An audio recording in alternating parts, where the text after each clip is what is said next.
மாண்புமிகு பொதுப்பணித்துறை அமைச்சர் அவர்கள் பதில் உரை. மாண்புமிகு பேரவைத் தலைவர் அவர்களே, தமிழ்நாட்டை மேம்படுத்த சிந்தையாலும் செயலாலும் உருவாக்கி தந்தவர்கள் மும்மூர்த்திகள்.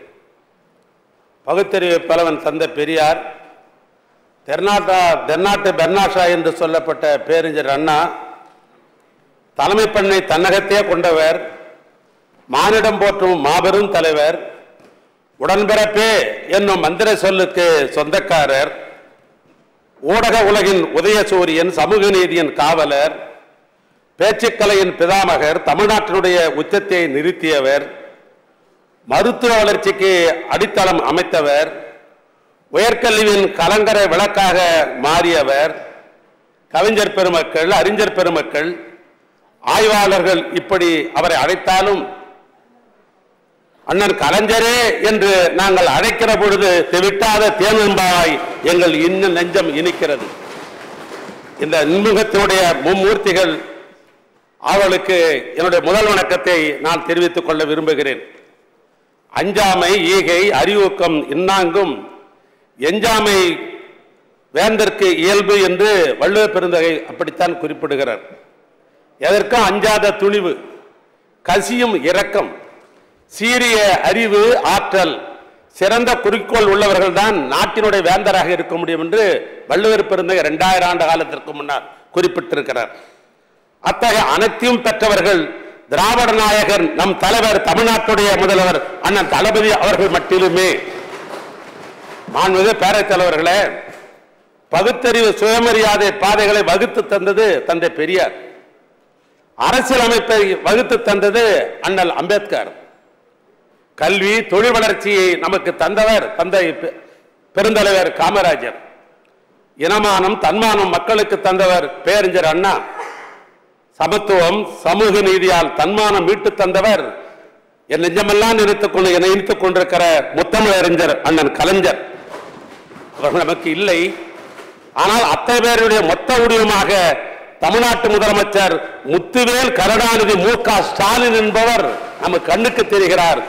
எனவே அவருக்கு என் வணக்கங்கள். மாண்புமிகு பேரவைத் தலைவர்களே, தங்களுக்கும் என் மண்ணை சார்ந்த துணை பேரவைத் தலைவர் கு. பிச்சாண்டி அவர்களுக்கும், அவை முன்னவர் அண்ணன் துரைமுருகன் அவர்களுக்கும், மூத்த அமைச்சர்கள் அண்ணன் K.N. நேரு, ஐ. பெரியசாமி அவர்களுக்கும், என் சக ஏனைய அன்பு அமைச்சர் பெருமக்களுக்கும், அரசு கொறடா ஏனைய சட்டமன்ற உறுப்பினர்கள் அனைவருக்கும் என் சிறந்தார்ந்த வணக்கத்தை நான் தெரிவித்துக் கொள்ள விரும்புகிறேன். பேரவையிலே நான் இன்று பேசுகிறேன் என்று சொன்னால் எனக்கு உரிமை தந்தவர்கள், வாக்களித்தவர்கள் திருவண்ணாமலை தொகுதி வாக்காளர் பெருமக்கள். எனவே அந்த திருவண்ணாமலை தொகுதி வாக்காளர் பெருமக்களுக்கும் இந்த நேரத்தில் என் நன்றியை தெரிவித்துக் கொள்ள நான் விரும்புகிறேன்.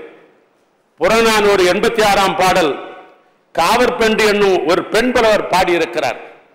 அந்த காலத்திலே பெண் புலவர் போட்டிக்கு பாடியதெல்லாம் வரலாறு உண்டு. அப்படிப்பட்ட புறநானூறு பாட்டில் சிற்றில் நுற்றன் பற்றி என்கிற ஒரு தலைப்பிலே பாடுகிறார்.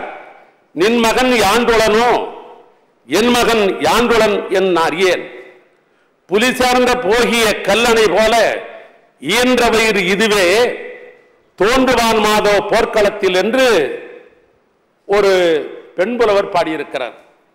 அதுக்கு என்ன பொருள் என்று சொன்னால், ஒரு சிறிய வீட்டிலே அவர் வசித்துக் கொண்ட ஒரு தாய் வசித்துக் கொண்டிருக்கிறாள். அவரை பார்த்து வந்த பெண் கேட்டால், உன் மகன் எங்கே இருக்கிறான் என்று கேட்டாள்.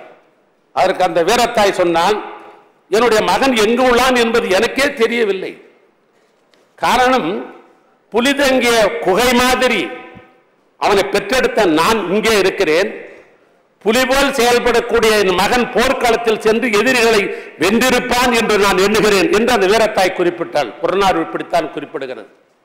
அது எனக்கு இதை எதை காட்டுகிறது என்று சொன்னால், தாயுமானவராக இன்றைக்கு திராவிட மாத ஆட்சி நடத்திக் கொண்டிருக்கிற எங்களுடைய திராவிடத்தாய் பெற்றெடுத்த இளம்புலி நடைபெற்ற ஜனநாயக போரில் எதிரிகளை தும்சம் செய்து 40க்கும் 40 வெற்றி கண்டு உடைத்த எங்கள் திராவிட புலி தம்பி உதயநிதியே, மாண்புமிகு பேரவைத் தலைவர்களே, நடைபெற்ற நாடாளுமன்ற தேர்தலில் 40 தொகுதிகளும் 24 நாட்கள் 122 தேர்தல் பிரச்சார முகாங்கள் 3276 நிமிடங்கள் முடங்கி இந்த வெற்றிக்கு வித்திட்டவர் செந்தமிழ்நாட்டின் சிந்தனை செல்வன் திராவிட கலைவேந்தன் எங்கள் இளவல் மாண்புமிகு உதயநிதி தம்பி அவர்களுக்கு என் நன்றியும் பாராட்டலையும் இந்த நேரத்தில் நான் தெரிவித்துக் கொள்ள நான் விரும்புகிறேன்.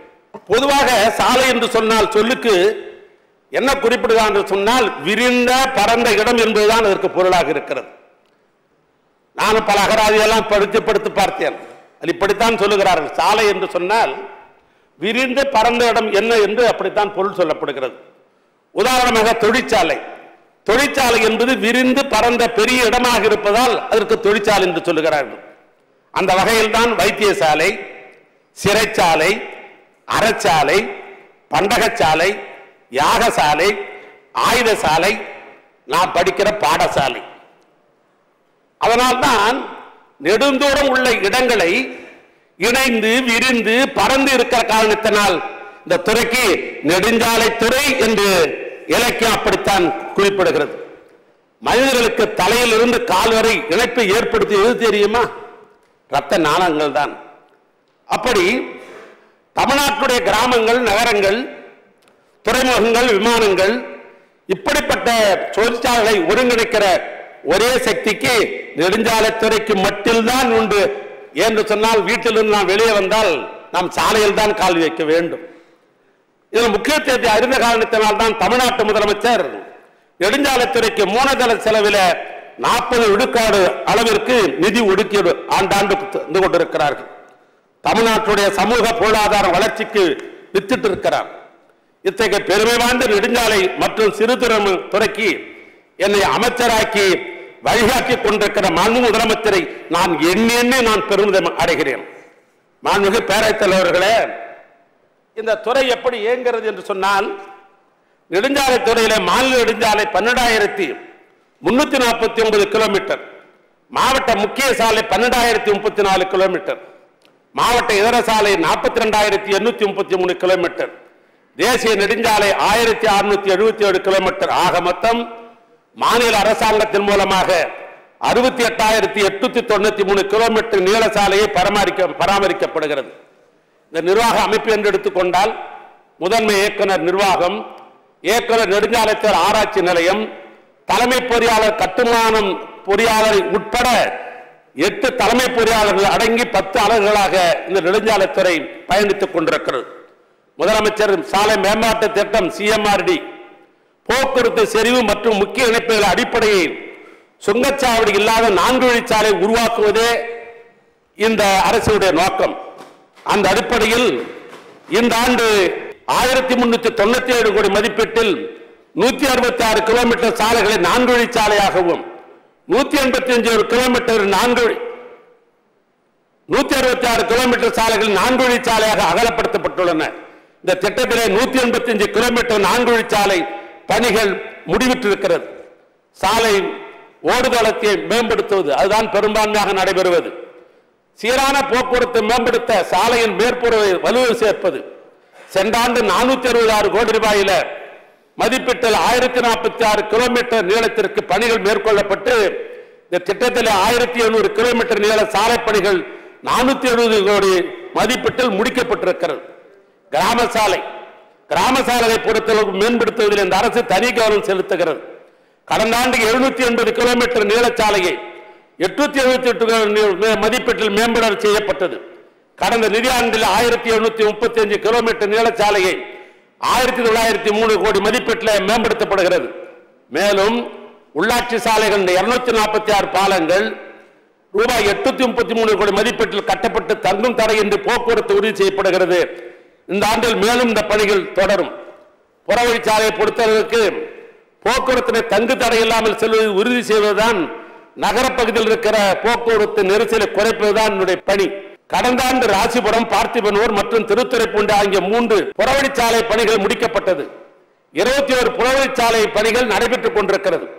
தற்போது 27 புறவழிச்சாலைகள் பணிகள் எடுத்துக் கொள்ளப்பட்டது. 38 புறவழிச்சாலைகள் விரிவான திட்டறிக்கை தயாரிக்கிற பணிகள் நடைபெற்றுக் கொண்டிருக்கிறது. அதனை ஒட்டி தரைப்பாலங்கள், மழை காலங்களில் ஏற்படும் வெள்ளப்பெருக்கினால் தரைப்பாலங்கள் தண்ணீரில் மூழ்குவதை போக்குவரத்து பாதிக்கப்படுகிறது, கிராமங்கள்லாம் துண்டிக்கப்படுகிறது. மக்களின் அன்றாட நடவடிக்கைகள், சரக்கு போக்குவரத்து, விளைபொருள்கள் சந்தைப்படுத்துதல், மாணவர்கள் பள்ளிக்கு செல்வது போன்றில் உள்ள இடையூறுகளை இந்த அரசாங்கம் தவிர்க்க வேண்டும் என்கிற காரணத்தினால்தான் சென்ற ஆண்டு 759 கோடி மதிப்பீட்டில் 272 தரைப்பால பணிகள் மேற்கொள்ளப்பட்டன. 237 தரப்பாலங்கள் உயர்மட்ட பாலங்களாக கட்டப்பட்டன. ரயில்வே பாலங்களை பொறுத்தளவுக்கு 2022-2023 ஆண்டில் அறிவிக்கப்பட்ட 10 பாலங்கள் இந்த ஆட்சி வந்த உடனே தான்.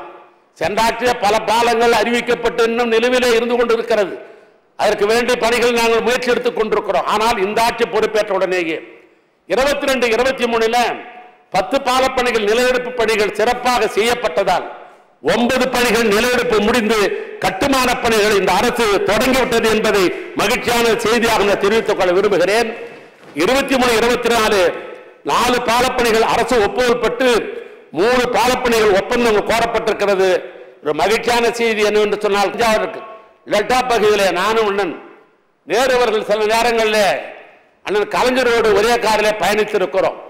ஈடாலமங்கலம் என்று ஒரு ஊர் இருக்கிறது, திருவாரூருக்கு போற வழி. அது ஈடாமங்கலத்திலே போனால் 1 மணி நேரம் 1.5 மணி நேரம் அது காத்து கிடக்கும். பல நேரங்கள் காரிலே இருப்பிடத்தில் அண்ணன் கலைஞர் சொல்வார், இதுக்கு எப்பதாயா பாலம் கட்டப்படியும் என்று சொல்வார். ஆனால் இன்றைக்கு திராவிட மாடல் ஆட்சி, அவர் புதல்வர் இன்றைக்கு நீண்ட காலமாக நிலுவையில் இருந்த நீடாமங்கலம் பாலம், ரயில்வே மாம்பலம் கட்டுகிற பணி சிறப்பாக இன்றைக்கு நடைபெற்றுக் கொண்டிருக்கிறது. அதனை தொடர்ந்து நெடுஞ்சாலைத்துறையை பொறுத்தளவிற்கு இப்படி பல பணிகள் நாங்கள் செய்து கொண்டிருந்தாலும் கூட சில பணிகள் இப்பொழுது முன்னிலைப்படுத்தப்படுகிறது. சாலை பாதுகாப்பு என்பது அத்தியாவசியமான ஒன்று. ஏண்டா எங்க பார்த்தாலும் விபத்து நடைபெற்றுக் கொண்டிருக்கிறது. அதை உணர்ந்த முதலமைச்சர்கள் எனக்கு ஆணையிட்டார்கள். ஒரு மாவட்டத்திற்கு சென்றோம். அங்க இருக்கிற மாவட்ட ஆட்சித்தருடைய மாவட்ட அமைச்சருடைய ஒப்புதலோடு அவருடைய தலைமையில 22 மாவட்டங்களில் அந்தந்த மாவட்ட அமைச்சர்களோடு மாவட்ட ஆட்சித்தலைவர், நெடுஞ்சாலைத்துறை பொறியாளர்கள், மக்கள் நல்வாழ்வுத்துறை சார்ந்தவர்கள், காவல்துறை, போக்குவரத்துறை, கல்வித்துறை ஆகிய அத்தனை துறைகளும் ஒன்றடக்கி, அதோடு மட்டுமல்ல அந்த ஊரில் இருக்கிற பொதுநல சங்கங்கள் நடத்தி கொண்டிருப்ப லயன்ஸ் கிளப், ரோட்டரி கிளப், இப்படிப்பட்ட பொதுநல சங்கங்கள், போக்குவரத்திற்கு ஓட்டுநர் பணி கொடுக்கிற பயிற்சியாளர்கள் அல்லது கல்லூரி நடத்தி கொண்டிருக்கிற கல்லூரியுடைய நிர்வாகத்தை சார்ந்தவர்கள், இன்னும் சொல்ல போனால் இந்த முன்னுரிமையில் உட்கார்ந்திருக்கிற அத்தனை பேரும் அதில் கலந்து கொண்டார்கள் என்று சொன்னால் அதுவும் பெருமையான உண்டு. அனைத்து சட்டமன்ற உறுப்பினர்கள் அத்தனை பேரும் கலந்து கொண்டு அதை நாங்கள் மேற்கொண்டோம். அந்த வகையில் ஒரு மாவட்டத்தில் கரும்புள்ளி பிளாக் ஸ்பாட் மற்றும் சாலை சந்திப்புகளில் உள்ள விபத்துகளை தடுப்பதற்காக தீவிர நடவடிக்கை எடுக்கப்பட்டு வருகிறது. விபத்து தரவுகள் அடிப்படையில் பொறியியல் மேம்பாட்டு தேவைப்பாடு 72 சாலைகள் சந்திப்பு ஜங்ஷன் இம்ப்ரூவ்மெண்ட் 110 கோடி ரூபாயில மேம்படுத்தப்பட்டு கடந்த ஆண்டு சிறப்பாக இந்த பணிகள் நடைபெற்றுக் கொண்டிருக்கிறது. அதைத் தொடர்ந்து 395 கோடி மதிப்பீட்டில் 792 பணிகள் எடுக்கப்பட்டு 213 சாலை பாதுகாப்பு பணிகள் முடிக்கப்பட்டிருக்கிறது. மீதி பணிகள் தொடர்ந்து துரிதமாக நடைபெற்றுக் கொண்டிருக்கிறது. இங்கே சுற்றுச்சூழல் அமைச்சர்கள் இங்கே சிறப்பாக உரையாற்றினார்கள். நெடுஞ்சாலைத்துறை என்று சொன்னால் மரம் வைக்கின்ற பழக்கம் ஏற்கனவே காலத்திலிருந்து இருக்கிறது. ஆனால் எப்படி என்று சொன்னால் மரம் நடுதல் என்ற பெயரில் செடியை நட்டு வைத்திருப்பார்கள். எங்கு பார்த்தாலும் செடி நட்டப்பட்டிருக்கும், அது மரமாக இருக்காது. ஆனால் முதலமைச்சர் என்று ஆணையிட்டார்கள் என்னிடத்திலே. நான் கண்ணு பார்க்கிற பொழுது மரமாக ஆக வேண்டும் என்று சொன்னார்கள். அந்த அடிப்படையில் எங்களுடைய துறையை சார்ந்த தலைமை பொறியாளர்களை அழைத்துக் கொண்டு இங்கிருந்து நேரடியாக ஆந்திர மாநில ராஜமந்திரிக்கே போனேன். அங்கு சென்று 8 அடிக்கு மேல் தான் மரங்களை வைக்க வேண்டும் என்ற துறையின் சார்பாக ஆணையத்தின் அடிப்படையில் தமிழ்நாட்டுடைய முதலமைச்சருடைய 100ஆண்டு விழாவை முன்னிட்டு 5 லட்சம் மரக்கன்றுகள் நடுவது என்று திட்டமிடப்பட்டு இன்றைக்கு நெடுஞ்சாலைத்துறை மூலமாக இன்றைக்கு 6 அடி 8 அடிக்கு மேல் இன்றைக்கு மரங்களை நடுவதைத்தான் எங்கள் துறையை பற்றி பெருமையாக குறிப்பிட்டார்கள். இந்த பணி இன்னும் மேலும் மேலும் இந்த மரம் வைக்கிற பணி தொடரும் என்று நான் தெரிவித்துக் கொள்ள விரும்புகிறேன். இந்தியாவிலேயே முதலாக பொதுவாக சாலைகள் பள்ளம் திடீரென்று தோன்றி விடுகிறது, மழை பெய்கிறது, இயற்கை பள்ளம் தோன்றுவது யாரிடத்திலே சொல்வது? இப்படி ஒரு குழப்பம் மக்கள் மத்தியில். ஆனால் முதலமைச்சர் ஆணையிட்டார்கள். இந்தியாவிலே முதலாக தமிழ்நாடு முதலமைச்சர் அவருடைய ஆணைப்படி சாலைகள் பள்ளங்கள் இருந்தால் அவற்றை யாரிடம் சொல்வது, எங்கு போய் புகார் அளிப்பது என்ற சந்தேகத்தை நீக்கும் வகையில் பொதுமக்களுடைய பங்களிப்பும் இதில் இருக்க வேண்டும். அந்த அடிப்படையில் நம்ம சாலை செயலி என்கிற ஒரு அற்புதமான திட்டத்தை மாண்புமிகு இளைஞர் நலன் விளையாட்டுத்துறை அமைச்சர் இளவல் உதயநிதி ஸ்டாலினோடு வைத்து 1/11/2023 அதை நாங்கள் துவக்கி வைத்தோம். செல்போன் மூலமாக புகார் செய்ய வேண்டும். மாநில நெடுஞ்சாலையாக இருந்தால் 24 மணி நேரம் தான். மாவட்ட இதர சாலைகள், மாவட்ட முக்கிய சாலைகள் என்று சொன்னால் 72 மணி நேரம் தான். அதன் செல்போனில் அனுப்பினால் போதும் படம் எடுத்து நான் குறிப்பிட்ட 24 மணி நேரம் 72 நேரங்களில் அது உடனாக பூர்த்தி செய்து உங்களுக்கு திரும்ப அனுப்பப்படும். அதுதான் நம்ம சாலை செயலி என்பது. அந்த அடிப்படையில் இன்றைக்கு இந்த குறிப்பிட்ட காலத்தில் 8650 புகார்கள் பெறப்பட்டு அது அத்தனையும் சரி செய்யப்பட்டு மக்களுடைய பாராட்டுகளை இந்த நம்ம சாலை என்பது இன்றைக்கு சிறப்பாக நடைபெற்றுக் கொண்டிருக்கிறது. அதே போன்ற துறையிலே வெளிப்படைத்தன்மை வேண்டும் என்று முதலமைச்சர் கருதிய காரணத்தினால்தான் ப்ராஜெக்ட் மானிட்டரிங் இன்ஃபர்மேஷன் சிஸ்டம் என்கிற ஒரு சிஸ்டத்தை உருவாக்கினோம். புதிய மென்பொருள் மூலமாக திட்டத்தின் தொடர்புடைய அரசின் ஒப்புதல், மதிப்பீடு தயார் செய்தல், ஒப்பந்த புள்ளி கூறுதல், பணியின் முன்னேற்ற நிலைகள், பணி நிறைவு நாள் போன்ற எல்லா தரவையும் இன்றைக்கு தொடர்ந்து நம்முடைய துறையில இன்றைக்கு கணினி மூலமாக ஏற்றப்பட்டு வெளிப்படை தன்மையோடு இருக்கிற ஒரு துறையாக நெடுஞ்சாலைத்துறையை நாம் இன்றைக்கு உருவாகி இருக்கிறோம். அதோடு மட்டுமல்ல, சில புதுமையான திட்டங்களை கொண்டு வர வேண்டும் என்பதற்காக நாம் இங்கிருந்து சுற்றுலாவுக்காக ஊட்டிக்கு போகிறோம், கொடைக்கானல் போகிறோம், ஏற்காடுக்கு போகிறோம். போய் வருகிற போது திரும்ப வருகிற நிலையில் மண் சரிவு ஏற்பட்டு விடுகிறது.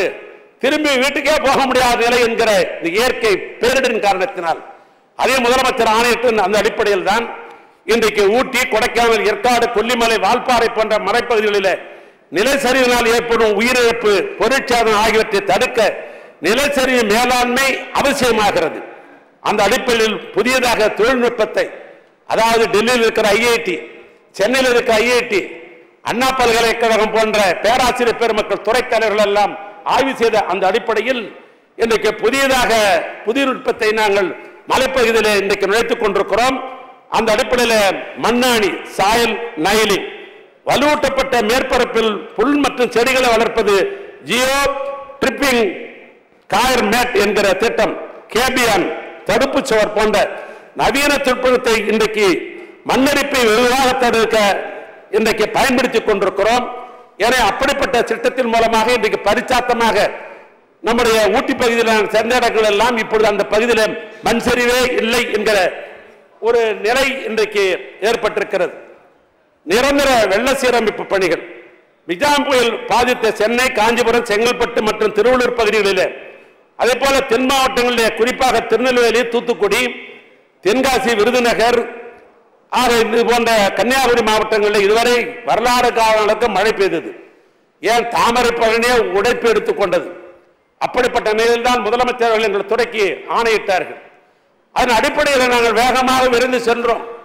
இங்க நம்முடைய சட்டமன்ற உறுப்பினர், நம்முடைய அருமை சகோதரர், நம்முடைய காங்கிரஸ் பேர் இயக்கத்தை சேர்ந்த அமதுராஜுக்கு தெரியும் இந்த நிலைமை என்பது. ராத்திரிக்கு போய் நிற்கிற பொழுது வெள்ளக்காடு, எங்கேயும் என்ன புரியவே இல்லை ஒரு நிலை.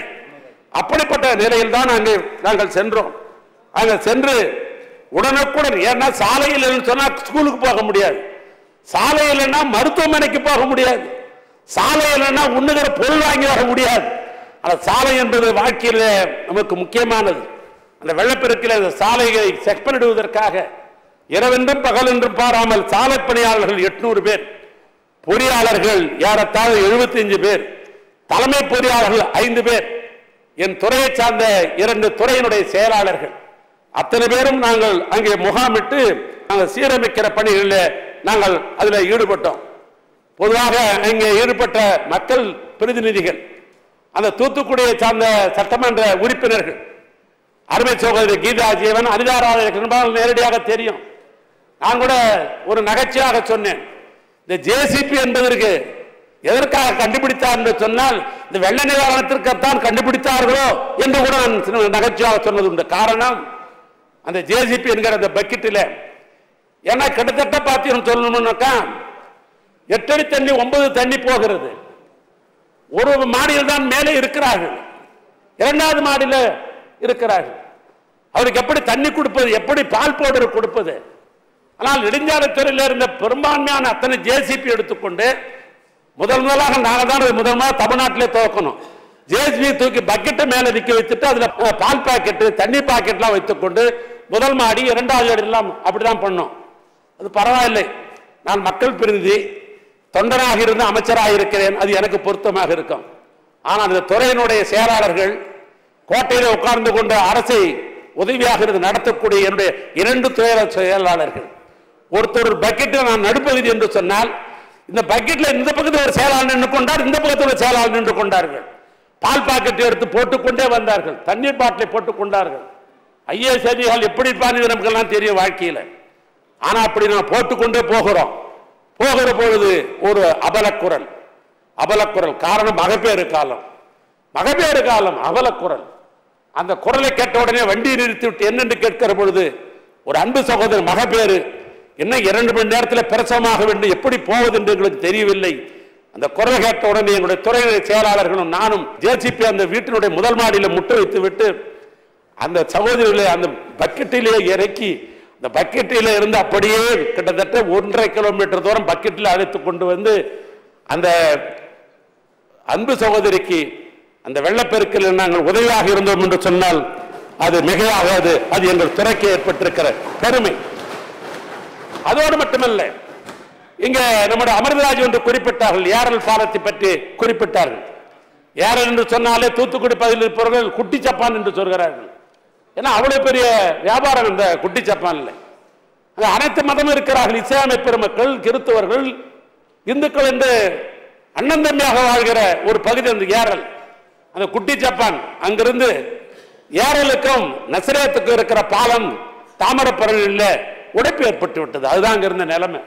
வெளியே வர முடியாத ஒரு நிலைமை.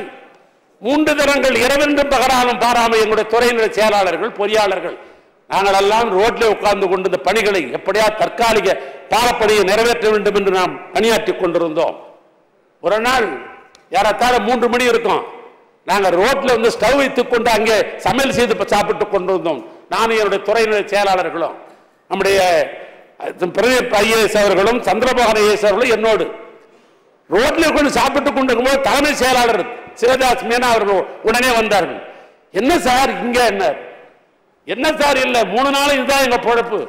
நாட்டு மக்களுக்கு உடனே பாதையை அமைத்து தர வேண்டும், பாலத்தை அமைத்து தர வேண்டும் என்ற அந்த அடிப்படையில் தான் இந்த துறை சிறப்பாக செயல்பட்டுக் கொண்டிருக்கிறது. நான் இந்த குறிப்பிட்டேன். அவரும் சொன்னார் எனக்கு ஒரு தட்டு கொடுங்க என்று சொல்லி அவருக்கு ஒரு தட்டை கொடுத்துட்டு ரோட்டில் தான் சாப்பிட்டுக் கொண்டு அந்த நிலைகளை நாங்கள் சீர் செய்தோம். அந்த அடிப்படையில் 23-22 இந்த நிதியாண்டில் மழை வெள்ளத்தால் பாதிக்கப்பட்ட மக்களுக்கு 725 கோடி மதிப்பீட்டில் சீரமைப்பு பணிகள் இன்றைக்கு சிறப்பாக நடைபெற்றுக் கொண்டிருக்கிறது. இந்த அரசை பொறுத்தளவுக்கு ஏன்னா நம்முடைய எதிர்க்கட்சி தலைவர்கள் எல்லாம் சட்டமன்ற உறுப்பினர்கள் எல்லாம் இருப்பார் என்று கருதினேன். பத்திரிகை நண்பர்கள் இருக்கிறார்கள், என்னால் புரிந்து கொள்ள என்பதற்காக சொல்கிறேன். இந்த 3 ஆண்டு காலமாக நாங்கள் தொடர்ந்து நிதிநிலையை நெடுஞ்சாலைத்துறைக்கு நான் ஒதுக்குறோம். அந்த ஒதுக்கிய அணியிலே 42,662 கோடி ரூபாய் செலவிடப்பட்டிருக்கிறது. இதில் கடந்த அரசால் எடுக்கப்பட்ட நிலையில் இருக்கிற பணிகளுக்கு மட்டும் ஒதுக்கிய பணம் இந்த அரசாங்கம் தாய்மானாக இருக்கிற ஆட்சி நடத்துகிற தலைவர் என்று சொன்னதற்கு காரணம் இல்லாமல் சொல்லவில்லை. அவர்கள் அறிவிக்கப்பட்ட அந்த திட்டத்திற்கு 26,321 கோடி ரூபாய் அவர்கள் ஒதுக்கிய திட்டத்திற்கு பணம் ஒதுக்கி இருக்கிறோம். ஆனால் நாம் அறிவித்திருக்கிற திட்டத்திற்கு எவ்வளவு நாம் செலவு செய்திருக்கிறோம் என்று சொன்னால் 16,374 கோடி மட்டும் தான் நாம் செலவு செய்திருக்கிறோம். அப்படி என்று பார்த்தால் அவர்கள் அறிவித்த திட்டத்திற்கு 62% இந்த ஆட்சியிலிருந்து ஒதுக்கப்பட்டிருக்கிறது என்பதை இந்த நேரத்தில் நான் தெரிவித்துக் கொள்ள நான் விரும்புகிறேன். அதே போன்று இன்னொன்று, இந்த துறையின் சார்பாக தமிழ்நாடு கடல்சார் வாரியம் நாகப்பட்டினம் துறைமுகத்தில் பயணியர் முனையம் அமைக்கப்பட்டு 14/23 அன்று பயணியர் கப்பல் இலங்கைக்கு காங்கேசன் துறைக்கு அவரை துவக்குகின்ற அந்த பெருமை எனக்கும் கிடைத்தது. ராமேஸ்வரம் தலைமன்னார் இடையே பயணிகள் கப்பல் போக்குவரத்து துவக்க நடவடிக்கை எடுத்துக் கொண்டிருக்கிறோம். 2023 அக்டோபர் மாதத்தில் மும்பையில் நடைபெற்ற உலகளாவிய கடல்சார் உச்சி மாநாட்டில் கலந்து கொள்ள முதலமைச்சர் எனக்கு ஆணையிட்டார்கள். அதில் சென்று நான் கலந்து கொண்டேன். அந்த அடிப்படையில் அதில் கலந்து கொண்டு கடல்சார் மேம்பாட்டு முதலீடு செய்ய முதலீட்டாளர்கள், ஏன்னா சிறு துறைமுகங்கள் தமிழ்நாட்டிலே நமக்கு சொந்தம் 17 இருக்கிறது. அதை விரிவுபடுத்துவதற்காக சிங்கப்பூர் என்கிற ஒரு ஊரே எப்படி தான் வளர்ச்சி பெற்றிருக்குன்னு சொன்னா துறைமுகத்தின் மூலமாக தான் வளர்ச்சி பெற்றிருக்கிறது. ஆனால் முதலீட்டாளர் மாநாட்டில் கடல்சார் மேம்பாட்டிற்கு நீங்கள் எல்லாம் வர வேண்டும் என்று முதலீட்டாளர் அழைத்திருக்கிறேன். ஒன்றிய அரசின் சாகர்மாலா திட்டத்தின் குமரிமலை தமிழர் முத்தமிழறிஞர் கலைஞர்களால் உருவாக்கப்பட்டிருக்கிற திருவள்ளுவர் சிலையும் விவேகானந்த பாறையும் இணைப்பதற்காக பாதசாரி நடைபாலம் 37 கோடி ரூபாயில் அமைக்கிற பணிகள் இன்றைக்கு நடைபெற்றுக் கொண்டிருக்கிறது. அதேபோன்று பூம்புகார் கப்பல் போக்குவரத்து கழகம், பூம்புகார் கப்பல் போக்குவரத்து கழகம் என்பது 11/4/1974 என் தலைவர் கலைஞர் அவர்கள் தான் 1956 தமிழ்நாடு நிறுவன சட்டத்தின் மூலமாக அது துவக்கப்பட்டது. அது பணி நிலக்கரியை எடுத்து செல்கிற பணியை அந்த கப்பல் பார்த்து கொண்டிருந்தது. அது பழைய கப்பலாக ஆகிவிட்ட காரணத்தினால் அது ஏலம் போட்டு விட்டார்கள் அந்த ஆட்சியில். ஆனால் இன்றைக்கு தனியார் கப்பல் ஒப்பந்தம் போடப்பட்டு 3 இடங்களில் 500 மெகாவாட் திறன் கொண்ட வல்லூர் மற்றும் வடசென்னைக்கு அந்த நிலக்கரியை எடுத்து போகின்ற அந்த முகவராக இருந்து இந்த பூம்புகார் கார்பரேஷன் பணியாற்றி கொண்டிருக்கிறது. கன்னியாகுமரி படகுத்துறையில் இருந்து விவேகானந்தர் நினைவுப்பாறை ஐயன் திருவள்ளுவர் சிலைக்கு வட்டக்கோட்டை வரை படகு போக்குவரத்தினை மேற்கொண்டு பூம்புகார் கப்பல் போக்குவரத்து கழகம் கடந்த 2 வருடங்களாக லாபத்தில் இயங்கி வருகிறது என்பதை மேலும் இந்நிறுவனத்தை மேலும் மேலும் மேன்மைப்படுத்துவதற்காக இந்த அரசு உறுதுணையாக உழைக்கும் என்று இந்த நேரத்தில் இந்த நெடுஞ்சாலைத்துறையின் சார்பாக நான் கேட்டுக்கொள்கின்றேன். அதை தொடர்ந்து மாண்புமிகு பேரவைத் தலைவர்களே, பொதுப்பணியின் சார்பாக இந்த மானிய கோரிக்கையில் பேசுவதற்கு வாய்ப்பளித்ததற்காக மீண்டும் ஒரு முறை என்னுடைய நன்றியை தெரிவித்துக் கொண்டு, அசோகர் காலத்து கல்வெட்டுகள் எல்லாம் தூபிகளும் இல்லாமல் போயிருந்தால் மௌரிய பேரரசின் மாட்சியினை மனிதத்தன்மையை நம்மால் உணர்ந்திருக்கவே முடியாது. டெல்லியிலே உள்ள குதிப்பினார் சொல்லும் சரித்திர சான்றுகள் எத்தனை எத்தனை. ஆக்ராவிலே ஷாஜகானுடைய தாழ்மகால் காதல் காவியத்தின் கோவிலாக இன்றைக்கும் ஒளி வீசிக் கொண்டிருக்கிறது. இவையெல்லாம் வரலாறு என்னும் அருமையான தங்கப்பேழை திறவுகோலாக திகழ்பவையே. குமரவேலியிலே முத்தமிழறிஞர் கலைஞர் நிறுவியுள்ள ஐயன் திருவள்ளுவர் சிலை அந்த தங்கப்பேழின் திறவுகோல் தானே. அதை உருவாக்கியதும் பொதுப்பணித்துறை தானே. அந்த பொதுப்பணித்துறை 1967 பேரறிஞர் அண்ணா அவர்கள் முதலமைச்சராக பொறுப்பேற்ற பின்புதான் அந்த பொதுமராமத்துறை என்கிற அந்த வாசகத்தை எடுத்துவிட்டு தூய தமிழில் பொதுப்பணித்துறை என பெயர் மாற்றம் செய்தவரும் பேரறிஞர் அண்ணா அவர்கள் தான். இன்றைக்கு உலகத்தமிழுடைய உள்ளங்களெல்லாம் வாழுகின்ற முத்தமிழறிஞர் முதலாக அமைச்சர் பொறுப்பேற்றதும் அந்த பொதுப்பணித்துறை தான். அந்த பொதுப்பணித்துறைக்கு என்னை அமைச்சராக்கி இன்றைக்கு அறிவுரை வழங்கிக் கொண்டிருக்கிற தமிழ்நாட்டு முதலமைச்சருக்கு என்னுடைய கோடான கோடி நன்றியை இந்த நேரத்தில் நான் தெரிவித்துக் கொள்ள நான் விரும்புகிறேன். பொதுப்பணியை பொறுத்தளவுக்கு பொதுவான அரசு கட்டளை உருவாக்குவதுதான் இதனுடைய முக்கியத்துவம். 1958 உருவாக்கப்பட்ட இந்த துறை 165 ஆண்டு காலம் பீடு நடை போட்டு ஒரு தாய்த்துறையாக இந்த துறை இருக்கிறது.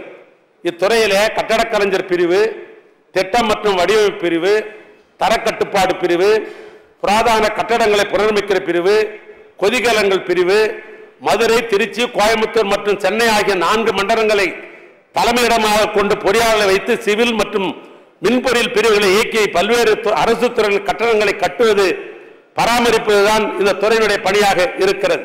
இந்த துறையில் அனைத்து பணிகளும் நிர்வாக ரீதியாக முதன்மை தலைமை பொறியாளர் மூலம் ஒருங்கிணைக்கப்படுகிறது. அரசு மற்றும் தனியார் கட்டிடங்களுக்கு கட்டிட உறுதிச்சான்று வழங்குகிறது. எம் சான்று மற்றும் இதர கட்டுமான பொருளுக்கு தரச்சான்று வழங்குவது இதனுடைய பணிதான். முக்கிய பிரமுகர்கள் நிகழ்ச்சியை ஒருங்கிணைப்பதும், அது நாட்டுடைய பிரதமராக இருந்தாலும் கீழே இருக்கிற நம்முடைய அமைச்சர் பெருமக்களாக இருந்தாலும் இதெல்லாம் ஒருங்கிணைக்கிற பொறுப்பு, நிகழ்ச்சி நடத்துகிற பொறுப்பு பொதுப்பணித்துறைக்கு தான். இன்னும் சொல்லப்போனால் உட்கார்ந்து பேசிக் கொண்டிருக்கிறது மைக், ஒளிமயமாக இருக்கிற லைட், உட்கார்ந்து கொண்டிருக்கிற நம் சேர், இது அத்தனையும் ஒருங்கிருப்பது கூட பொதுப்பணித்துறை தான். எனவே அந்த முக்கிய பெருமை நிகழ்ச்சி ஒருங்கிணைந்தது பொதுப்பணித்துறை தான். செந்தாரப்பட்டியல், ஷெட்யூல் ஆஃப் ரேட், தலைப்பு விலைப்பட்டியல், பிலிந்தி ஏரியா ரேட் தயாரிக்கிற அனைத்து துறைகளும் நம்முடைய பொதுப்பணிகள் தான் செய்து கொண்டிருக்கிறது. இன்னும் சொன்னால் நம்முடைய தமிழ்நாட்டு முதலமைச்சர் ஒரு வாசகத்தை சொன்னார். திராவிட மாடல் ஆட்சி என்று சொன்னால் அது 2 கண்கள், ஒன்று மருத்துவம், இன்னொன்று கல்வி என்றார். திராவிட மாடல் ஆட்சிக்கு 2 கண், ஒரு கண் மருத்துவம், இன்னொன்று கல்வி என்று சொன்னார். அதனால்தான் 2023-24 இந்த நிதியாண்டில் தமிழ்நாட்டு முதலமைச்சர் அதிகமாக மருத்துவத்துறைக்கு ஒதுக்கிய காரணத்தினால்தான் 179 கட்டடங்கள் மருத்துவத்துறைக்கு கட்டப்பட்டு 121 கட்டட பணிகள் முடிவிட்டிருக்கிறது. 71 அரசு தொழில் பயிற்சி நிலையங்கள் கட்டடம் கட்டி முடிக்கப்பட்டு 34 கட்டப்பணிகள் தொடர்ந்து கொண்டிருக்கிறது. 12 நீதிமன்ற கட்டடங்கள் மற்றும் குடியிருப்பு கட்டடங்கள் முடிக்கப்பட்டு 21 கட்டடப் பணிகள் நடைபெற்றுக் கொண்டிருக்கிறது. 5 பாரம்பரிய கட்டடங்கள் புனரமைக்கப்பட்டு 39 பாரம்பரிய கட்டடங்கள் புனரமைக்க பணிகள் நடைபெற்றுக் கொண்டிருக்கிறது. நபார்டு நிதி திட்டத்தின் மூலமாக 68 உயர்நிலைப் பள்ளிகள், மேல்நிலைப் பள்ளிகள், மாதிரி பள்ளி கட்டடங்கள் கட்டி முடிக்கப்பட்டு 476 கட்டடப் பணிகள் நடைபெற்றுக் கொண்டிருக்கிறது. இது தவிர மாவட்ட ஆட்சி அலுவலகத்தை உருவாக்குற வருவாய்த்துறை, பொதுத்துறை, விளையாட்டுத்துறை, மேம்பாட்டுத்துறை, வணிக வரி பதிவுத்துறை, கால்நடை பராமரிப்பு துறை, தமிழ் வளர்ச்சி, தகவல் மற்றும் மக்கள் தொடர்பு துறை, பிற்பட்டோர் நலத்துறை, ஆதி திராவிட நலத்துறை, கூட்டுறவுத்துறை, போக்குவரத்து துறை, கைத்தறி மற்றும் துணிநூல் துறை, பெருந்தொழில் துறை, இப்படிப்பட்ட துறையின் சார்பாக கட்டடங்களை கட்டி முடிப்பதும் இந்த பொதுப்பணித்துறை தான். இதற்கு சிறப்பான பணிகளை பொதுப்பணி செய்து வருகிறது. அதே நேரத்தில் பொதுப்பணித்துறை மேற்கொண்ட முத்திரை திட்டங்கள் 1-2 மட்டும் நான் சுட்டிக்காட்ட நான் விரும்புகிறேன். கலைஞர் நூற்றாண்டு பன்னோக்கு மருத்துவமனை நான் முதல்ல பட்டியலிட்டேன். நூற்றுக்கணக்கான கட்டடங்களை பொதுப்பணித்துறை செய்தாலும் கூட முத்தாய்ப்பாக இந்த ஆண்டு செய்த 1-2 நான் சுட்டிக்காட்ட விரும்புவது, முத்தமிழறிஞர் கலைஞர்கள் ஏழை எளியவர்களுக்கு மருத்துவ உதவி அவர்தான் கொண்டு வந்தார்கள். ஆனால் எல்லாருமே அப்பல்லோ மருத்துவமனை போய் வைத்தியம் பண்ண முடியாது ஒரு காலத்தில். அதுக்காக தான் சொன்னேன், ஏழைக்கு ஒரு உயிர் பணக்காரனுக்கு ஒரு உயிர் அல்ல, ஏழைக்கும் பணக்காரனுக்கு ஒரே உயிர் தான். அதை உணர்ந்தவர் முத்தமிழறிஞர் கலைஞர் என்கிற காரணத்தினால்தான் இந்தியாவிலே முதலாக கலைஞர் காப்பீட்டு திட்டங்கிற திட்டத்தை அற்புதமான கொண்டு வந்தவர் தமிழ்நாட்டு முதலமைச்சர். ஆனால் தான் அவர் வழியில் இருந்த திராவிட மாடல் ஆட்சி நடத்திக் கொண்டிருக்கிற மாண்பு முதலமைச்சர் அந்த கலைஞருடைய நூற்றாண்டு விழாவை முன்னிட்டு கிண்டியில கிங் இன்ஸ்டிடியூட் வளாகத்தில் 1000 படுக்கை கொண்டது. இன்னும் சொல்ல போனால் எங்கேயுமே அந்த அளவுக்கு வசதி வாய்ப்பே கிடையாது. அத்தனை வசதிகளும் தனியார் மருத்துவமனை எல்லாம் ஒப்பிட்டு கூட பார்க்க முடியாது. இன்னும் சொல்ல போனால் சில மருத்துவத்திற்காக சில பேர் சிங்கப்பூருக்கு போகிறார்கள். அந்த சிங்கப்பூருக்கு இணையான இந்தியாவில் ஒரு மருத்துவமனை இருக்கு என்று சொன்னால் அந்த கிங் இன்ஸ்டிடியூட் இருக்கிற தலைவர் கலைஞருடைய பெயரால் இருக்கிற அந்த மருத்துவமனை தான். 1000 படுக்கை கொண்டவர், சிறப்பான மருத்துவர் எல்லாம் அதில் பணியாற்றிக் கொண்டிருக்கிற அந்த கலைஞர் நூற்றாண்டு விழா மருத்துவமனை கட்டியதும் இந்த பொதுப்பணித்துறை தான். அதோடு மட்டுமல்ல, கலைஞர் நூற்றாண்டு நூலகம் இங்கே நேற்றைய கூட தம்பி நம்முடைய கல்வித்துறை தம்பி நம்முடைய மகேஷ் அவர்கள் இங்கே குறிப்பிட்டார்கள். அவர் பெருமையா பேசுகிற போது எனக்கே பூரிச்சு போயிட்டது. காரணம் என்ன? ஒரு அற்புதமான, இன்னும் சொல்ல போனா தென்னகத்தில் இருப்பவர்கள் படிக்கிற ஒரு நூலகம். பேர் அண்ணா, அவரு கலைஞருக்கு அவர் தான் ஆசிரியர், அவர் தான் குருநார், அவர் தான் அவருக்கு தலைவர். ஆனால் அண்ணாவுடைய நூற்றாண்டு விழா அவர் நினைவுபடுத்துவதற்கு கோட்டூர்புரத்தில் கலைஞர் கட்டினார் அண்ணா நூற்றாண்டு நூலகம். ஆனால் என் தலைவர் தளபதிக்கு குருவாக தலைவராக இருந்த அந்த அண்ணன் கலைஞரை நினைவூட்டுவதற்காக தென்னக பகுதி மக்கள் எல்லாம் விருப்பத்திற்கு இணங்க மதுரையில கலைஞர் பெயரால் நூற்றாண்டு அடையாளப்படுத்துவதற்காக ஒரு நூலகத்தை நவீன முறையில் அது கட்டப்பட்டிருக்கிறது. நேற்று அவர் சொன்னதை போல அந்த மதுரையில் கவின்மிகு கலைஞர் நூற்றாண்டு நூலகம் ஆண்டோர் சான்றோர் பாராட்டு வேண்டும் முதலமைச்சர் அவர்களால் திறக்கப்பட்டது. அதில் ஏறத்தாழ 9 லட்சத்துக்கு மேற்பட்டவர்கள் அதை பயன்படுத்தி இருக்கிறார்கள். அதோடு மட்டுமல்ல, சங்க இலக்கியங்களில் தொல்காப்பியத்தில், பத்துப்பாட்டில், கலித்தொகையில், ஏன் சிலப்பதிகாரத்தில் ஏறு தழுவலை பற்றி குறிப்பிடுகிறது. ஏறு தழுவு இந்த இலக்கியத்தில் சொன்னாலும் தெற்கில் இருப்பவர்கள் ஜல்லிக்கட்டு என்று சொல்லுவார்கள் இளைஞர்கள். அப்படிப்பட்ட இந்த காப்பியத்தில் ஏறு தழுவலை பற்றி குறிப்பிடுகிறார்கள். அதில் ஒரு பகுதி அடகாத்தேவன் ஒய்யம்மாள் நாட்டார் கதைப்பால் இன்றைக்கும் அங்க நடைமுறையில் இருக்கிறது. அடகத்தேவன் ஒய்யம்மாள் நாட்டார் என்கிற ஒரு கதைப்பாடல். கிழக்கே பிறந்த காலை கீழுக்குடி ஒய்யம்மா காலை வேட்டி வச்ச ஆம்பளை சிங்கம் அங்காளி பங்காளி அண்ணன் தம்பி யாரோன்னு இங்கே நிக்காதீங்க. அண்ணன் தம்பி பங்காளி யாரும் இங்கே நிக்காதீங்க. முறையுள்ள மச்சாமார்கள் யாராக இருந்தாலும் என் காலியை பிடிச்சிடுங்க, என் தாலியை கட்டிக்குங்க. ஒரு வீரத்தாய் சொல்லுகிறாள், நான் தாலி கட்டிக்க வேண்டும் என்று சொன்னால் 7 காலை அடக்கி வந்தால் என் தாலியை கட்டிக்கொள்ளலாம்.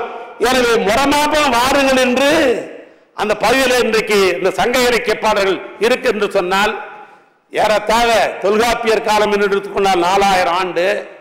இப்படிப்பட்ட காலங்களை கணக்கெடுக்கிற பொழுது 4000 ஆண்டு காலத்துக்கு முன்னால் ஒரு பண்பட்ட தமிழனுடைய பண்பாட்டினுடைய சின்னமாக இருந்தது ஏறுதழுவல்.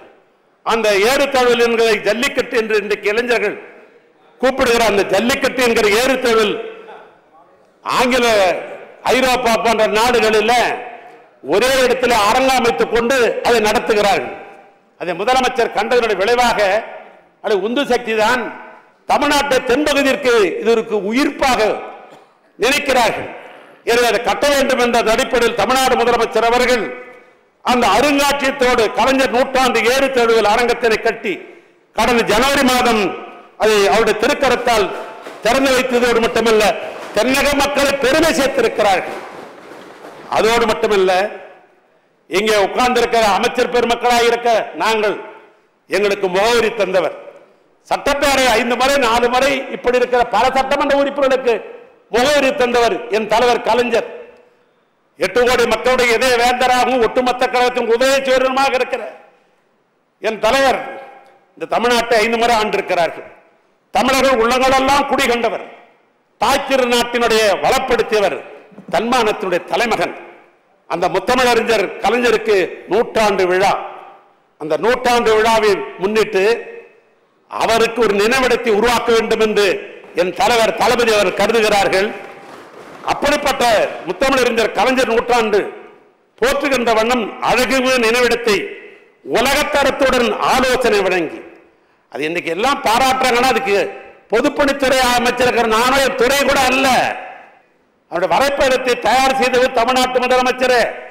நவீன கட்டிட கலையுத்தியுடன் கலைஞர் உலகத்தை உருவாக்க வேண்டும் என்று சொன்னவர் அவரே, ஆலோசனை வழங்கியவர் அவரே, ஆணையை பிறப்பித்தவர் அவரே. எனவே அந்த திராவிட மாடல் ஆட்சி நாயகர் முதலமைச்சர் அவருடைய பேச்சை கேட்டு அந்த இதை நாங்கள் உருவாக்கி கொண்டிருந்தோம். ஒரு நாள் திடீர் என்று சொன்னார், கலைஞருக்கு இப்படி புதிதாக கட்டிக் கொண்டிருக்கிறோமே, அவருடைய குருநாதர் அவருடைய தலைவர் அண்ணாவுடைய நினைவகம் பாழடைந்து போல் இருக்கிறது, கலைஞருக்கு இணையாக இதையும் நீங்கள் சீர் செய்ய வேண்டும் என்று எவ்வளவு பெருந்தன்மையோடு முதலமைச்சர் சொன்ன அடிப்படையில் தான் இன்னைக்கு வெள்ளை பணங்கி கல்லோடு இன்றைக்கு இரண்டும் ஒரே மாதிரி புதியதாக இருக்கிறது என்று சொன்னால் அண்ணாமது தமிழ்நாட்டு முதலமைச்சருக்கு வச்சிருக்கிற பற்று பாசம் அந்த அடிப்படையில் பேர் அண்ணாவுடைய நினைவிடத்தை அழகர நாங்கள் புதுப்பித்தோம். கலைஞர் உலகம் இருக்கிற சட்டமன்ற உறுப்பினர்கள் நீங்கள் எல்லாம் தயவு செய்து பார்க்க வேண்டும். எதிர்கட்சி நண்பர்களெல்லாம் இருந்தாலும் கொஞ்சம் அறிவுரை சொல்லலாம்னு நினைச்சேன். நான் நீங்க போய் பாரப்பா என்று சொல்லலாம்னு நினைச்சேன். காரணம் என்ன தெரியுமா? இது இந்த அருங்காட்சியகம் முப்பரிமாண ஒளிப்படவியல், ஹோலோகிராம், மிகை மெய்தர் தொழில்நுட்பம், ஊடாட்ட தொடைத்திரை, 7 பரிமாண மெய்நிகர் அனுபவம், அதாவது 7D ட்ரெயின் எக்ஸ்பீரியன்ஸ் கண்டு இணைக்கும் தொட்டு தொழில்நுட்பம் போன்ற புதிய தொழில்நுட்பங்களை பயன்படுத்தி கலைஞருடைய வாழ்க்கை வரலாறு அனைத்தையும் கவரும் வகையில் அழகுற சித்தரிக்கப்பட்டிருக்கிறது. திறக்கப்பட்ட நாளிலிருந்து இதுவரை சுமார் 16 லட்சம் பார்வையாளர்கள் அந்த நினைவிடத்தை பார்த்திருக்கிறார்கள். அதை விட ஒன்று சொல்லுகிறேன், 2/6/2002 ஒரே நாளில் மட்டில் 59,211 பார்வையாளர்கள் அந்த நினைவிடத்தை பார்த்திருக்கிறார்கள். இந்தியாவிலே ஒரு நினைவிடத்தை எவ்வளவு பேர் பார்த்ததாக வரலாறே கிடையாது. அப்படிப்பட்ட ஒரு சிறப்பான உலகத்தரத்தோடு அவைகள் இன்றைக்கு சிறப்பாக அமைந்திருக்கிறது. இந்த கலைஞர் உலகத்தை நீங்கள் பார்க்க வேண்டும் நீங்கள் எல்லாம் என்று சொல்வதற்கு, அல்லது இங்க வராத நண்பர்கள் பக்கத்தில் தான் உட்கார்ந்து கொண்டிருக்கிறார்கள். என்றைக்கு அவர் சட்டசபைக்கு வருகிறார்களோ அன்றைக்கு நெடுஞ்சாலைத்துறை அமைச்சர், பொதுப்பணித்துறை அமைச்சர் உங்களுக்கு சொல்லுகிறார் என்று நீங்கள் சொல்லுங்கள். காரணம் என்ன என்று சொன்னால், அந்த கலைஞர் உலகத்திலே உலகத் தலைவர்கள், இந்திய தலைவர்கள், பெருந்தலைவர் காமராஜர், மூதறிஞர் ராஜாஜி, மக்கள் திலகம் எம்ஜிஆர், ஏன் 3 முறை தமிழ்நாட்டை ஆண்ட அம்மையார் ஜெயலலிதா அவர்களுடைய காட்சிகள் எல்லாம் முன்னிலைப்படுத்தப்பட்டிருக்கிறது. ஏன்னா அந்த அதிமுக விட்டு கல்யாணத்துக்கு யார் போனாவே கட்சி கட்டம் கட்டுற கட்சி அந்த கட்சி. ஆனால் என்னுடைய முதலமைச்சர் அந்த அம்மையார் தமிழ்நாட்டை 3 முறை ஆண்டவர், ஆனால் அதற்கும் முக்கியத்துவம் தர வேண்டும் என்று சொன்னவர் தமிழ்நாட்டு முதலமைச்சர். எனவே அவர்களுக்கெல்லாம் முக்கியத்துவம் தந்துதான் அந்த கலைஞர் உலகம் என்பது சிறப்பாக முதலமைச்சர் அமைத்திருக்கிறார்கள். இது எதை காட்டுகிறது என்று சொன்னால் முதலமைச்சருடைய பெருந்தன்மையை காட்டுகிறது, முதலமைச்சருடைய பரந்த உள்ளத்தை காட்டுகிறது, முதலமைச்சருடைய மாண்மையை காட்டுகிறது, அரசினுடைய ஆளுமையை உச்சத்தை காட்டுகிறது, அவர் அனைவருக்கும் பொதுவானவரே என்பது அதை காட்டுகிறது. அப்படிப்பட்ட ஒரு சிறப்பான கலைஞர் நினைவிடத்தை கட்டியிருக்கிறார்கள். அதோடு மட்டுமல்ல, இந்த கட்டிடத்தை பற்றி பொறுத்தளவுக்கு பல இலக்கிய புத்தகங்கள்லாம் நான் படித்திருக்கிறேன். அதில் ஆயக்கலைகள் 64 என்று ஒரு சொற்றொடர் உண்டு. ஆயக்கலைகள் 64. அந்த கலைகள் ஒரு கலை கட்டிடக்கலை. அந்த கட்டிடக்கலை முகலாயர் காலத்திலே கட்டப்பட்ட கட்டிடக்கலைக்கு முகலாய கட்டடக்கலை என்று சொல்லுகிறார்கள். மௌரிய பேரரசால் கட்டப்பட்ட கட்டடத்திற்கு மௌரிய கட்டடக்கலை என்று சொல்லுகிறார்கள். பல்லவர் காலத்தில் கட்டப்பட்ட கட்டடக்கலைக்கு பல்லவர் கட்டடக்கலை என்று சொல்லுகிறார்கள். சோழர்கள் தஞ்சாவூரில் பெருங்கோயிலை கட்டியவர்கள், சோழர் கட்டிய கட்டடக்கலைக்கு சோழர் கட்டடக்கலை என்று சொல்கிறார்கள். ஆங்கிலேயர் ஆட்சி காலத்தில் கட்டப்பட்ட இந்தோ சராசனிக் என்கிற கட்டடக்கலைக்கு பிரிட்டிஷ் கட்டடக்கலை என்று சொல்லுகிறார்கள். அவைகள் பல கட்டடங்கள் பல நூற்றாண்டுகள் கடந்து அப்பேரரசர்களுடைய திறமையையும் கலையையும் கலை உணர்வையும் இன்றைக்கும் பறைசாற்றிக் கொண்டிருக்கிறது. நமது தமிழ்நாடு முதலமைச்சர் பதவியேற்ற பின் அவருடைய சீரிய தலைமையிலே வழிகாட்டுதலோடு கட்டட அமைப்பிலே வடிவங்கள் செயல்பாட்டை பின்பற்றுகிறது, வடிவம் செயல்பாட்டை பின்பற்றுகிறது என்ற சொற்றொடருக்கு ஏற்றாற்போல் artificial intelligence, virtual reality, பயோபினிக் design போன்ற பல உயரிய தொழில்நுட்பங்களை தற்போது பயன்படுத்துகிறது இந்த பொதுப்பணித்துறை. மேலும் வியட்நாம் மார்பிள், குவார்ட்ஸ், கற்கள் போன்ற கட்டடத்தை மெருகூட்டும் கட்டுமான பொருட்கள் பயன்படுத்தப்படுகின்றன. கட்டட கட்டுமான வடிவிலே கூட்டமைப்பு தொழில்நுட்பம் உற்பத்தி, அதே போன்று உயர் கான்கிரீட் கலவைகள், துருப்பிடிக்காத வேதியியல் மூலம் பூசப்பட்ட கம்பிகள் போன்ற நவீன உத்திகள் பயன்படுத்துகிறது. கட்டுமான முறையிலே சிஎன்சி தொழில்நுட்பம், இன்லே தொழில்நுட்பம், ஃப்ரீபேக் தொழில்நுட்பம், இப்படிப்பட்ட தொழில்நுட்பத்தை இன்றைக்கு பொதுப்பணித்துறை பயன்படுத்திக் கொண்டிருக்கிறது. பசுமை கட்டட உக்தி, கிரீன் பில்டிங் கான்செப்ட் ஆகிய தொழில்நுட்பங்களுடைய பயன்படுத்தப்பட்ட கட்டடங்கள் கலநயத்துடன் கட்டப்பட்டு வருகிறது. இது போன்ற தற்போது கட்டப்பட்டு வரும் பல கட்டடங்கள் பல நூறாண்டுகள் நிறைத்து அவரது நவீன கட்டிடக்கலை அறிவை இந்த உலகம் அறியும். ஏனே நான் ஒரு பட்டியலிட்டேன், மொராய காலத்திலிருந்து கட்டடம் என்று சொன்னேன். இப்படி நவீன யுக்தியை பயன்படுத்தி, நியூ டெக்னாலஜி பயன்படுத்தி, பொருளை பயன்படுத்தி இப்ப கட்டப்படுகிற கட்டணம்லாம் 100 ஆண்டு காலம் பின்னால் பேசப்படுகிற பொழுது இந்த கட்டடக்கலைக்கு ஸ்டாலின் கட்டடக்கலை என்கிற அந்த பெருமைக்குரிய காலங்கள் வரத்தான் போகிறது. அப்படிப்பட்ட பணிகளை நம்முடைய பொதுப்பணித்துறையின் சார்பாக செய்து கொண்டிருக்கிறோம். அதை இன்னொன்று நான் சொல்ல விரும்புகிறேன். சமூக நீதி போராளிகள் முதலமைச்சர் அவர்கள் இதே நம்முடைய மாமன்றத்தில் 110 சொன்னார்கள். 21 சமூக நீதி போராளிகள் மண்டபம் மாண்புமிகு தமிழ்நாடு முதலமைச்சர் அவர்கள் சட்டப்பேரவையின் விதி 110 1987ஆம் ஆண்டு இடஒதுக்கீடு போராட்டத்தில் காவல்துறையின் துப்பாக்கி சூட்டில் பலியான 21 சமூக நீதி போராளிகள் நம்முடைய பாட்டாளி சொந்தங்களில் புரிந்து கொள்ள என்பதற்காக நான் இதை குறிப்பிடுகிறேன். 1987ஆம் ஆண்டு இடஒதுக்கீடு போராட்டத்தில் காவல்துறையின் துப்பாக்கி சூட்டுக்கு பலியான 21 சமூக நீதி போராளிகளுக்கு மணிமண்டபம் அமைக்கப்படும் என்று இந்த மாமன்றத்திலே அவர்கள் குறிப்பிட்டார்கள். அந்த அடிப்படையில் இன்றைக்கு அதில் தொடர்ந்து திருச்சி, சென்னை நெடுஞ்சாலை, விழுப்புரம் வட்டம் வருதாவூர் ரெட்டி என்கிற கிராமத்தில் 2.77 ஏக்கர் பரப்பலில் அரசு எண் 1169 நாள் 14/9/23 அன்று 5.70 கோடி மதிப்பீட்டில் 8416 சதுரடி நூலகத்தின் கூடிய மண்டபம் கட்டப்பட்டு விட்டது. விக்கிரவாண்டி தேர்தல் முடிஞ்சவுடனே தமிழ்நாட்டு முதலமைச்சருடைய திருக்கரத்தால் அது திறக்கப்படும். ஏன்னா ஏதோ சொல்லிட்டு போயிட்டாருன்னு சில நேரங்களில் அறிக்கை விட்டு கொண்டு இருக்கிறாங்க. அதனால சொல்றேன், நான் பெயிண்ட் அடிக்கிறதெல்லாம் முடிஞ்சு இருக்குது. இடைத்தேர்தல் இந்த காரணத்தினால் திறக்க முடியல. அதனால இடைத்தேர்தல் முடிந்த உடனேயே சிவகுமாருக்கு சேர்த்து சொல்றேன், அதனால் திறக்கப்படும்.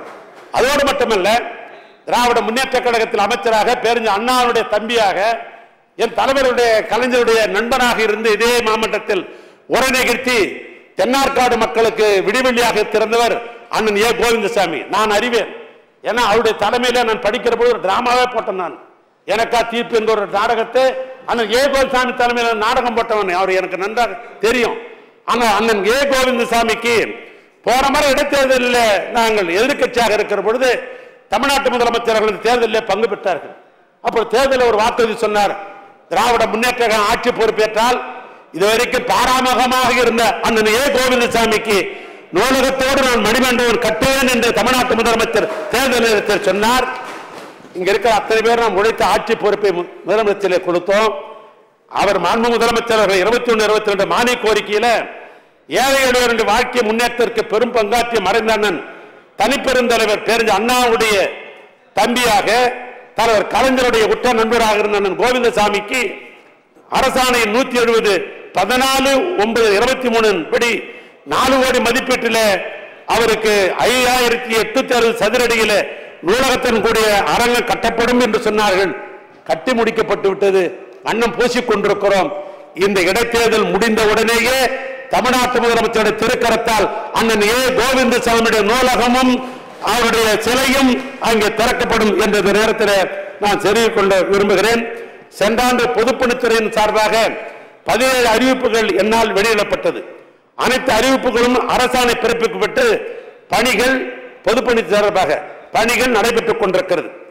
அதில் இவ்வாண்டு சில முக்கியமான அறிவிப்புகளை நான் தெரிவித்துக் கொள்ள விரும்புகிறேன்.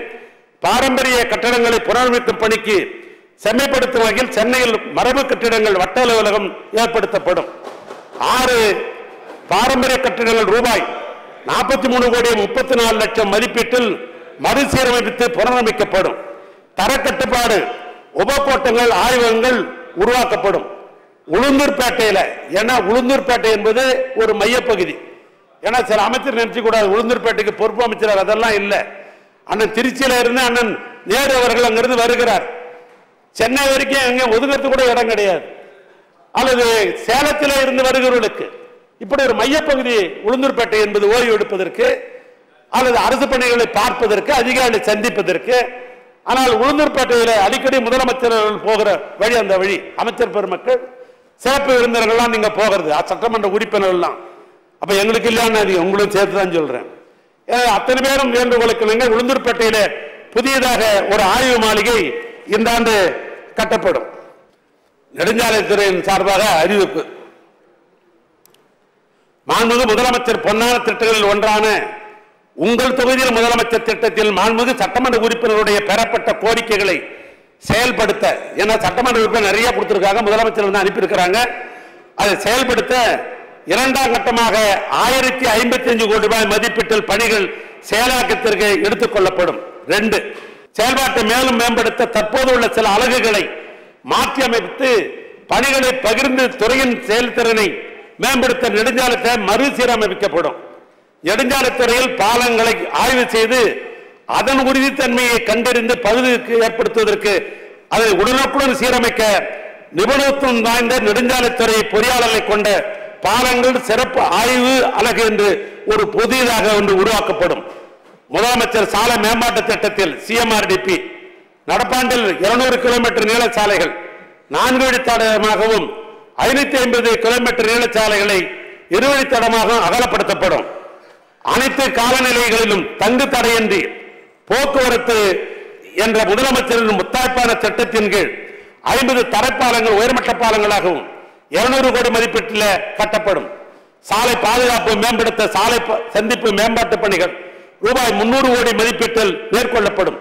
புறவழிச்சாலைகள் தென்காசி, ஆற்காடு, கோடிநாயக்கர், திருநெல்வேலி ஆகிய 4 நகரங்களுக்கு புறவழிச்சாலையும் ராஜபாளையம் புதிய பேருந்து நிலையம் முதல் அரசு மருத்துவமனை வரை புதிய இணைப்பு சாலையும் 321 கோடி ரூபாய் மதிப்பீட்டில் அமைக்கப்படும். நில எடுப்பு பணிகள் ராமேஸ்வரம் சுற்றுச்சாலை, திருச்செந்தூர் அருள்மிகு சுப்பிரமணியசாமி திருக்கோயில் புறவழிச்சாலை, திருத்துறைப்பூண்டி, பத்தராய்ப்பு, மெல்லாங்கிணறு ஆகியவர்களுக்கு நில எடுப்பு பணிகள் தொடக்கப்படும். மதுரை வெளிவட்ட சாலை முதல் சிவகங்கை சாலை என வரை புதிய சாலை அமைக்கப்படும். தஞ்சாவூர் மற்றும் அரியலூர் மாவட்டங்களை இணைக்கும் வகையில் கொள்ளிடம் ஆற்றின் குறுக்கே உயர்மட்ட பாலம் அமைக்கப்படும். தேவையான நில எடுப்பு பணிகள் 150 கோடி மதிப்பீட்டில் இந்த ஆண்டு அது மேற்கொள்ளப்படும். விரிவான திட்ட அறிக்கைகள் மயிலாடுதுறை மற்றும் கடலூர் மாவட்டங்களை இணைக்கும் வகையில், ஏன்னா நம்முடைய வேளாண் துறை அமைச்சரும் நம்முடைய அருமை சகோதரர் நம்முடைய சிந்தனை செல்வனும் நம்மளை தூங்க கூட விடுறது கிடையாது. நான் உடனே முதலமைச்சர் சொன்னது முக்கியமானதுன்னு, ஏன்னா அது முக்கியமானதும் கூட. ஏன்னா மயிலாடுதுறை மற்றும் கடலூர் மாவட்டங்களை இணைக்கும் வகையில் மணல்மேடு முதல் சேத்தியாத்தோப்பு வரை புதிய சாலை அமைக்கவும், அதே போன்று நம்முடைய பதிவுத்துறை அமைச்சர் மதுரை நகரில் சிட்டம்பட்டி முதல் தென்காசி சாலை உள்ள ஆலம்பட்டி வரை புதிய வெளிவெட்டு சாலை அமைக்கவும் விரிவான திட்ட அறிக்கை 59 லட்சம் மதிப்பீட்டில் இந்த ஆண்டு தயாரிக்கப்படும். சென்னை பெருநகர மாநகர பகுதியில் வேளச்சேரி ரயில்வே நிலையம் பேருந்து நிறுத்தம், சென்னை உள்வட்ட சாலையில் கோயம்பேடு சந்திப்பு அருகே என 2 இடங்களில் நகரும் படிக்கட்டுகளுடன் கூடிய நடைமேம்பாலம் அமைத்தல் மற்றும் பள்ளிக்கரணை சதுப்பு நில பகுதியை பாதுகாக்கும் நோக்கத்தில் காமாட்சி மருத்துவமனை முதல் தொரப்பாக்கம் வரை உயர்மட்ட சாலை மேம்பாலம் அமைக்கவும் விரிவான திட்ட அறிக்கை தயாரிக்க பணிகள் 36 கோடி ரூபாய் மதிப்பீட்டில் மேற்கொள்ளப்படும். திண்டுக்கல் மாவட்டத்திலே ஒட்டந்தத்திர நகரில் மற்றும் திருவண்ணாமலை நம்முடைய நகராட்சி துறையின் சார்பாக கட்டப்படுகிற புதிய பேருந்து நிலையத்திற்கு நகரம் படிக்கட்டுடன் கூடிய நடைமேம்பாலம் 28 கோடி அமைக்கப்படும். தொழிற்சாலைகளை இணைக்கும் வகையில் உள்ள சாலைகளை மேம்படுத்த 200 கோடி மதிப்பீட்டில் பணிகள் செயலாக்கப்படும். நெடுஞ்சாலைத்துறை நவீன அறிவியல் மற்றும் தொழில்நுட்பத்தை பயன்படுத்தி மலைப்பகுதியில் நிலச்சரிவுகளை ஏற்படுவதை தடுக்க 25 கோடி மதிப்பீட்டில் பணிகள் மேற்கொள்ளப்படும். ஊராட்சி மற்றும் ஊராட்சி ஒன்றிய சாலைகள் 600 கிலோமீட்டர் சாலைகளை 680 கோடி மதிப்பீட்டில் இதர மாவட்ட சாலைகளாக தரம் உயர்த்தப்படும். நெடுஞ்சாலைத்துறை மற்றும் பொதுப்பணித்துறையில் அயராது கொடுத்த மக்களின் பாராட்டை இந்த அரசு இன்றைக்கு தொடர்ந்து பெற்றுக் கொண்டிருக்கிறது என்று சொன்னால் அதற்கு எங்களுக்கு அவ்வப்போது ஆலோசனை வழங்கிக் கொண்டிருப்பவர் தமிழ்நாட்டு முதலமைச்சர் அன்பிற்குரிய அண்ணன் தளபதியார் அவர்கள்.